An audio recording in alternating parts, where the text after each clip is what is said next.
you're not going to be happy when, right? I thought I'll be happy when I finish residency. And it's really important just to be happy now, to, do something that you love, to be in a place that you love, to be around people who make you feel good about yourself. And so I think prioritizing yourself and your happiness is really important.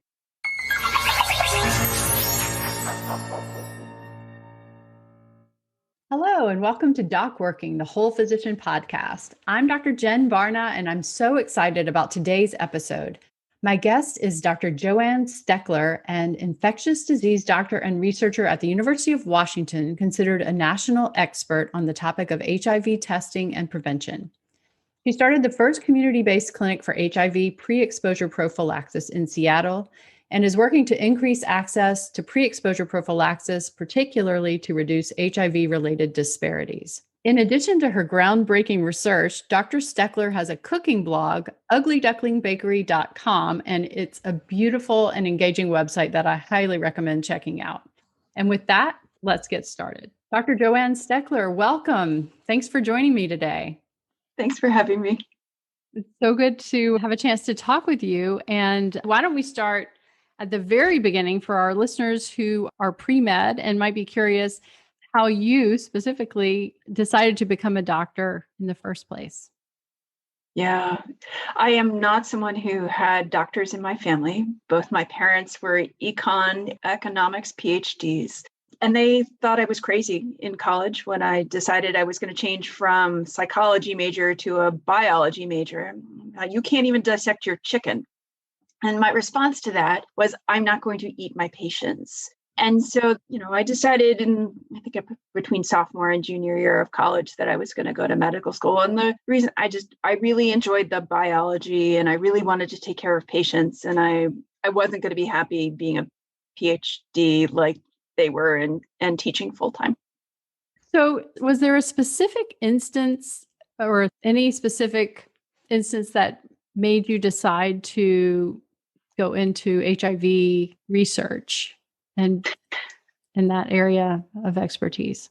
Yeah, well, there are two parts of that. What turned me on about doing work in HIV itself, and then how did I end up doing research? Because I ended up coming back to that PhD rejection that I did years later. I ended up having much more in common with my father, who did economics research till the end of his life. And academia is very similar regardless of what field. But the question you asked, how did I do HIV? And I bounced around in medical school between, I wanted to do oncology, so cancer work. I wanted to do, I think there was a pediatric neurosurgery period. I think there was just a doctor that I worked with who I really adored.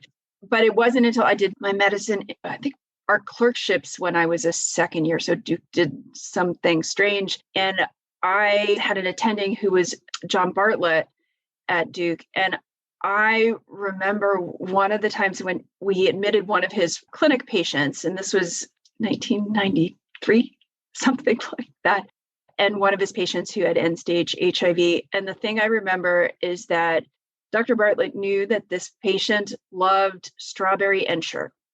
We think of doctors as like they're so high and they're so like science-minded, and they only think of, the very sort of esoteric things. And one of the things that was really important to him was knowing his patient. And so one of the things I loved about HIV is that, it's incredibly, there's so much science and there's so much that has changed over the last, we're now at 40 years. I just was writing this up for somebody. And the medicines, we have seen this revolution from medicines that didn't work at all to medicines that work but made you almost as sick, to starting to get these medicines that really help people get out of bed and live full lives. And now just this year we had an injectable regimen so that people don't have to take pills every day. They've gotten so much simpler to take.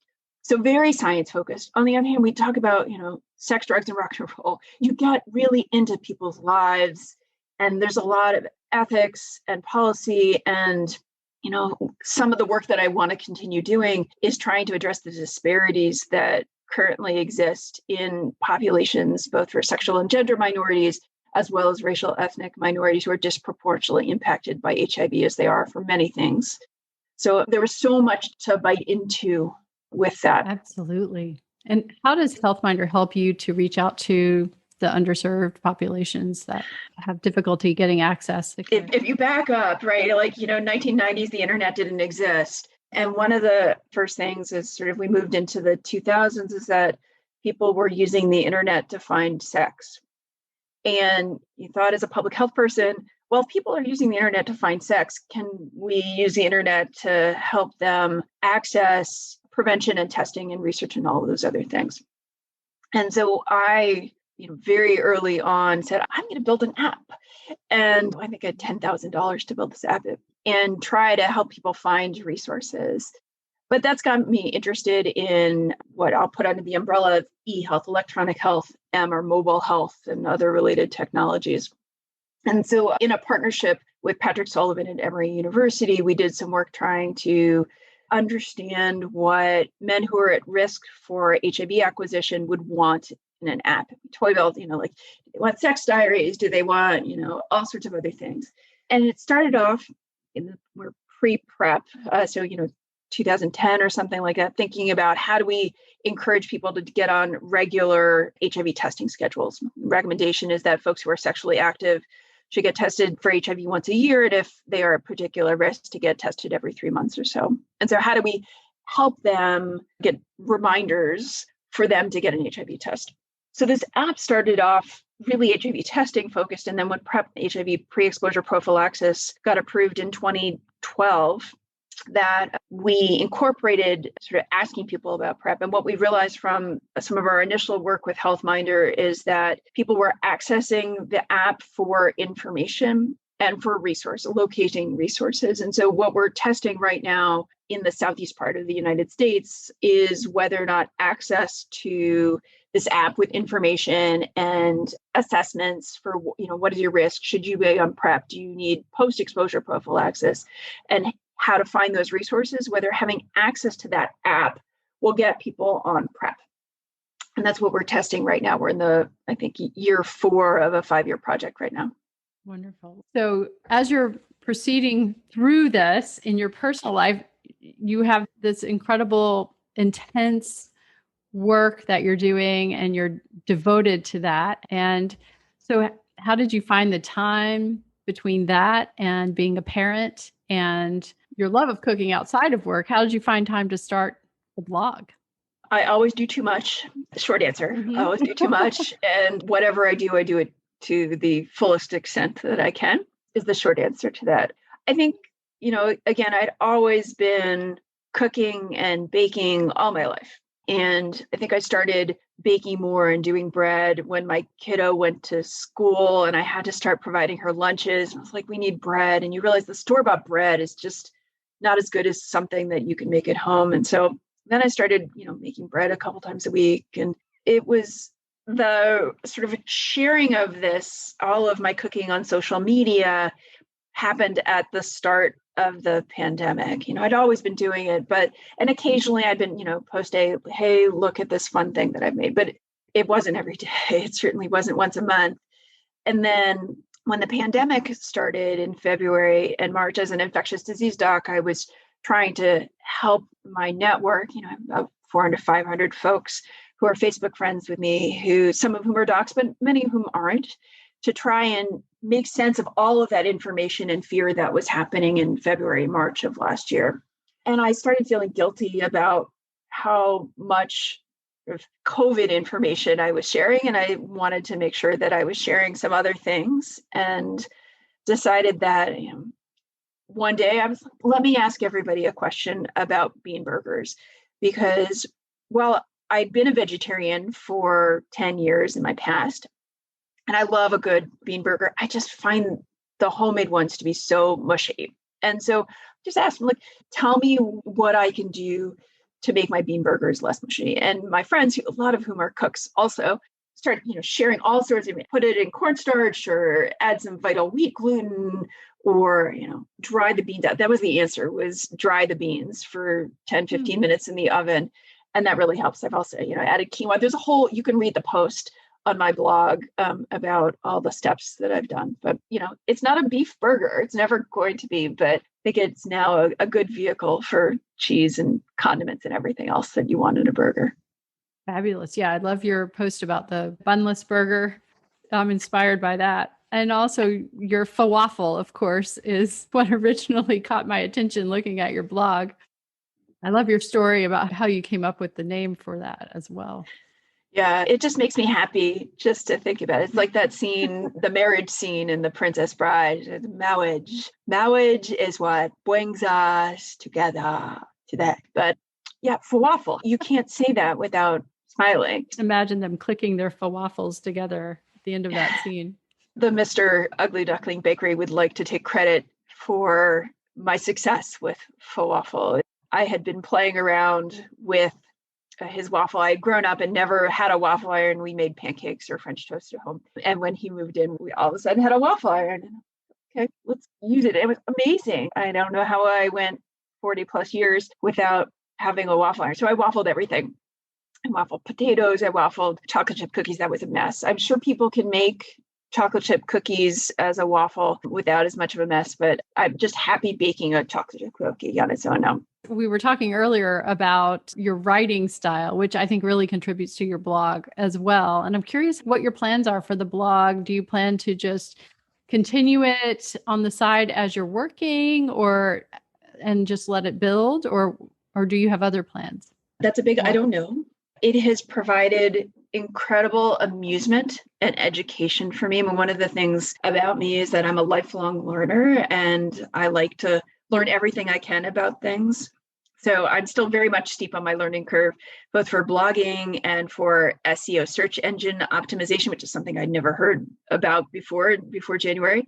Food photography, of course, I started off in a very, very bad place, finally upgraded my iPhone 6 to an iPhone 12. So I now have an okay phone camera, but I don't know. I'm some years still from retirement. It's possible that this might be something that'll entertain me. I'm not going to be somebody who retires and doesn't have a plan. I'm probably going to be as active in retirement as I am now, just maybe something different. I haven't decided if I want to monetize it in some way. One of the things that drives me crazy about blogs are those pop-up ads, right? Like pop-ups and videos and things like that. Like I'm trying to decide if I can promise now that I'm never going to do that because I'm a blog user too, right? It annoys me. So if it annoys me, it's going to annoy everybody else. And I don't want to put ads that are going to detract from the experience. So I don't know about ads. I'm contemplating sort of partnerships with products or, do I want to write a cookbook at some point?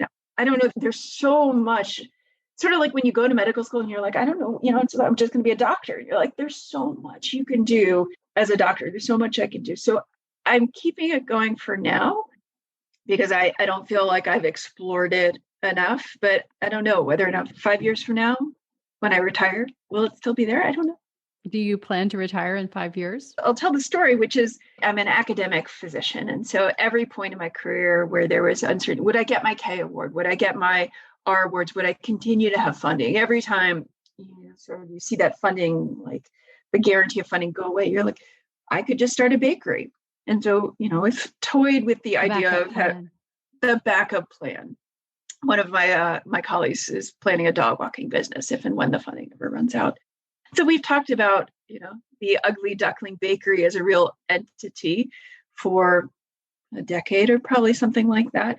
We have a second home in Eastern Washington, and there was recently a bakery up for sale for there. We thought, is it time? Do I do that? I'm like, no, I don't want to run a bakery, I think is the answer. I enjoy baking too much. I had a mentor, Bernie Branson, who previously retired from the CDC, who worked at a bakery, who told me once that if you love baking, you should never run or work in a bakery. Difficult hours working in a bakery. I don't know how it compares to the schedule you already have, though. I think that once I actually retire, I think the goal would be to not be as scheduled, to continue to work and to mentor and to spend the time doing things that are important. But I don't think I'd want to be tied to any one thing where I would have to, I would just hate it, right? I mean, if you have to. The beautiful thing about a blog, definitely, that you could do it from anywhere and enjoy it on your own time and to the extent you choose in terms of where you take it. How do these different parts of your life as a physician, researcher, patient advocate, mom, and blogger intersect? Well, I can't turn off any part of me. So something that I learn as a food blogger potentially might influence me as a doctor and vice versa. And I came up with, I think there are 5 things, rules to live by or advice that are equally applicable regardless of what part of my life we're talking about. And the first is lesson number 1, there are always going to be people who cheat, who take advantage of other people, who don't share, and who really are just climbing. And my advice is don't be one of those people. The second one that I learned in the last couple months is that it's really important to identify a niche. So this is something that as an academic physician, you learn very early on when you're starting fellowship. Everyone tells you identify one place where that you can be the expert. For me, it was acute HIV infection, recognition of symptoms and HIV testing. And so if anybody had a question or needed a speaker or someone to review a paper, they would think, oh, I need to ask Joanne. And then as I've gotten more experience and more stable funding, I've been able to expand my niche. But really important to focus, again, both in academia as well as in blogging. And I think it's important that that area is something that you love and you're good at. And it's important to recognize that there's room for everyone in all of these worlds. Everyone has a voice. But start small and realize that you have to solve a problem for other people.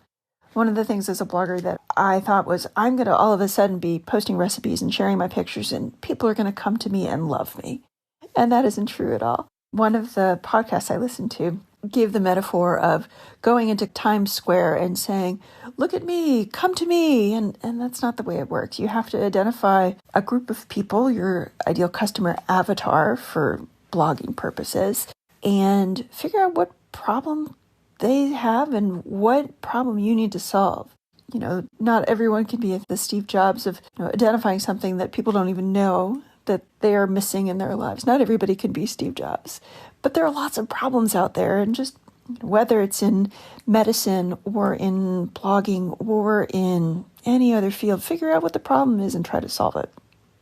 The third, which I find so important, is about community and mentoring. No matter what part of our world we're talking about, we need to have community. We need to have peers we can talk to. We need to have people that we can learn from. And I think it's important to learn from senior mentors who have the experience. It's important to learn from your peers because they're going through many of the things that you're going through.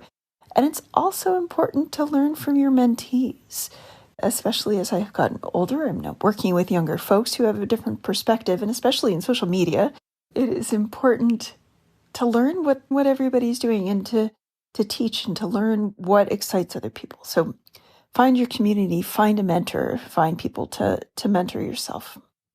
Then I'm learning from this blogging world that success is a combination of luck and being in the right place at the right time and recognizing that you're in the right place and right time and running with something and being persistent about it. So I don't want to give you more details right now. I may have something in the works that I'm hoping to advance, and I don't want to curse myself. The fifth is don't be afraid of self-promotion. Now, don't be a braggart, but it's really important to let people know what you're working on because life isn't fair. We all think, I'm going to go and I'm going to do great work and people are going to recognize me for my great work. But that's not, unfortunately, the way it works.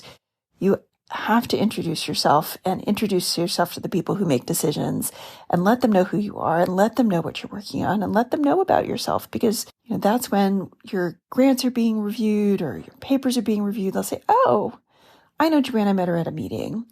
And this is unfortunately the way the world works. So let people know who you are and what you're working on. Don't be afraid to do that, whether or not it's in medicine or on social media. But the caveat to that is turn off social media because it is the biggest time suck in the world. And once you get to the point where it's not advancing what your goals are, turn it off, go for a walk, go for a run, go enjoy the day, spend time with your family. And, at the end of the day, that's what we have. So one question I want to ask you before we go is, looking back, knowing what you know now, is there anything that you would change, that you would do differently? In my last 50 years of my life, or the last year? Particularly in your medical career. Oh, gosh. If you were advising someone who's just starting out. So I think for me, there are a couple of things. One is, you're not going to be happy when, right? I thought I'll be happy when I finish residency. And it's really important just to be happy now, to do something that you love, to be in a place that you love, to be around people who make you feel good about yourself. And so I think prioritizing yourself and your happiness is really important, and not sort of thinking it's going to be better 10 years from now. I mean, there's a lot in medical school to get through, right? You can't take away although they're trying to some degree, to the overnight calls and the things like that to make it easier. But really, it's important to be happy now. And I think, as with anything, it's do something that you love. It's, if you're in a job that you get up and you hate it every day, you need to be rethinking what you're doing, because it's really important to feel like my job is who I am, right? Like being a doctor, being this, like, it's who I am, and I love that. I don't just have a job that I get up and have to drive the bus every day. It's sort of how my partner feels about his life. Excellent. That's wonderful advice. I think a lot of people will take that to heart, and maybe it'll make a difference for someone who's listening, who might be able to rethink what they're doing and change their path if they need to. So, and I know that there are a lot of docs who are thinking about food blogs right now. I'm part of a Facebook group where people start thinking, like, I'm posting on Instagram, and why am I not getting traffic? And sort of, I think that there's a lot of interest in docs to share.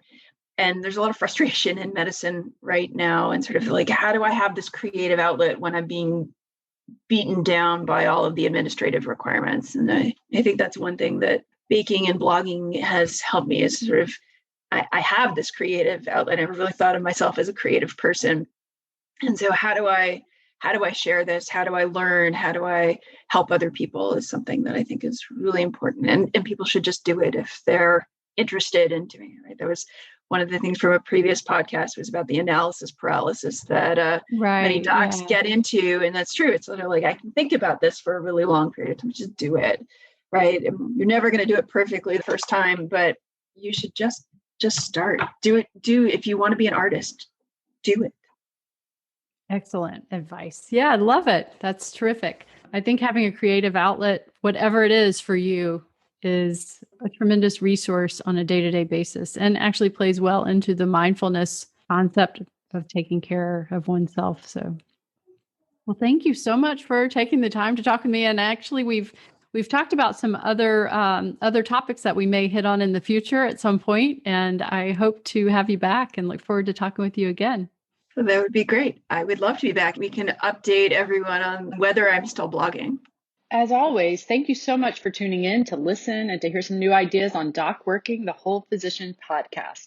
I'm Dr. Jen Barna, and we can't wait to be here with you next time.